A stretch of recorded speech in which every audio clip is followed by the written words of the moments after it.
હાય મિત્રો આજે આપણે વિડીયોમાં સરસ મજાની એવી યોજના વિશે વાત કરવાના છે, ચર્ચા કરવાના છે। તે વિડીયોને પૂરો જોજો અને જો તમે આ યોજના માટે પાત્રતા ધરાવતા હોવ તો આ યોજનાનો લાભ લો। અન્યથા આપણા સમાજમાં ઘણા બધા એવા લોકો રહેતા હોય છે કે કદાચ તેઓ પાત્રતા ધરાવતા હોય તો એમના સુધી આ વિડીયો જરૂરથી પહોંચાડજો।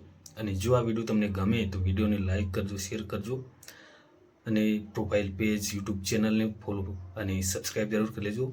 તો ચાલો શરૂ કરીએ। મિત્રો, આપણે જે યોજના વિશે ચર્ચા કરવાના છે તે આદિજાતિ વિકાસ વિભાગની એક સરસ મજાની યોજના છે। તો સૌપ્રથમ તો આ યોજનાનો લાભ કોણ લઈ શકશે, કયા ઉમેદવારો આ યોજનાનો લાભ લઈ શકશે? તો એસટી કેટેગરીના ઉમેદવારો, એટલે કે જે અનુસૂચિત જનજાતિના ઉમેદવારો છે એવા લોકો જે છે આ યોજનાનો લાભ લઈ શકશે। બીજું કે મિત્રો, આપણા સમાજમાં ઘણા બધા એવા લોકો છે જે અલગ અલગ બીમારીઓથી પીડાતા હોય છે, બરાબર? અને અમુક સરકારની એવી યોજના છે કે તે યોજનામાં મફત સારવાર કરવામાં પણ આવે છે।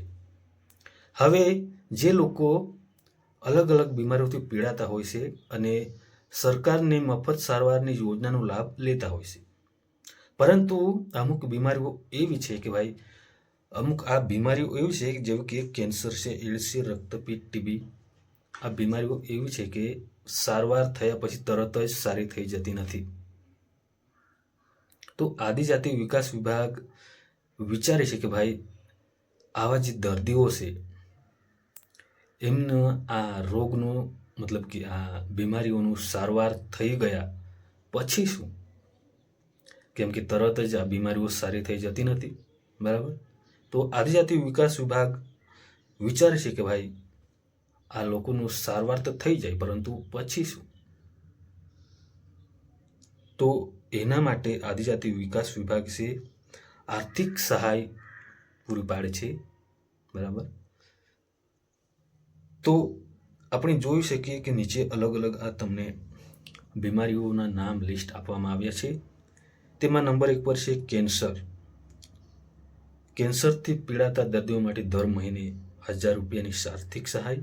એડ્સથી પીડાતા દર્દીઓને દર મહિને 1000 રૂપિયા। રક્તપિત્ત છે 800 રૂપિયા।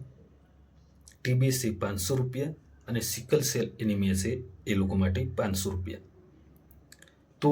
તો મિત્રો, આ યોજનાનો લાભ લેવા માટે કયા કયા ડોક્યુમેન્ટની જરૂર પડશે? તો ચાલો આપણે જોઈએ કે ભાઈ, આ યોજનાનો લાભ લેવા માટે તમારી પાસે જાતિનો દાખલો હોવો જરૂરી છે, પછી આવકનો દાખલો હોવો જરૂરી છે અને આવક મર્યાદા છે 1,20,000। પછી રહેઠાણનો પુરાવો, એમાં તમે રેશન કાર્ડ અને આધાર કાર્ડ પણ તમારી સાથે રાખી શકો છો। પછી ડૉક્ટરનું પ્રમાણપત્ર, તમને જે બીમારી હોય તે અંગે ડૉક્ટરનું પ્રમાણપત્ર, ડૉક્ટર સર્ટિફિકેટ તમારી પાસે હોવું જરૂરી છે। પછી છે બેંક પાસબુકની ઝેરોક્ષ। આટલા 5 ડોક્યુમેન્ટ તમારી પાસે હોવા જરૂરી છે। અને આ યોજનાનો લાભ લેવા માટે તમે શું કરશો? તો આ યોજનાનો લાભ લેવા માટે તમારા જિલ્લામાં આવેલી આદિજાતિ વિકાસ વિભાગ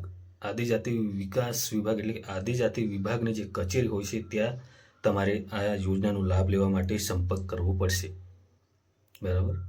તો મિત્રો, આશા કરું કે આ માહિતી તમને ગમી હોય, બરાબર? અને તમે પાત્રતા ધરાવતા હોય તો તમે આ યોજનાનો લાભ લો। અન્યથા આપણા સમાજમાં રહેતા બીજા લોકો કદાચ પાત્રતા ધરાવતા હોય તો એમના સુધી આ વિડીયો જરૂરથી પહોંચાડજો, જેથી કરીને આ યોજનાનો લાભ એ લોકોને મળી રહે। આશા કરું કે આ વિડીયો તમને ગમ્યો હોય। જો વિડીયો ગમ્યો તો વિડીયોને લાઈક કરજો, શેર કરજો, યુટ્યુબ ચેનલને સબસ્ક્રાઈબ કરી લેજો, ફોલો કરજો।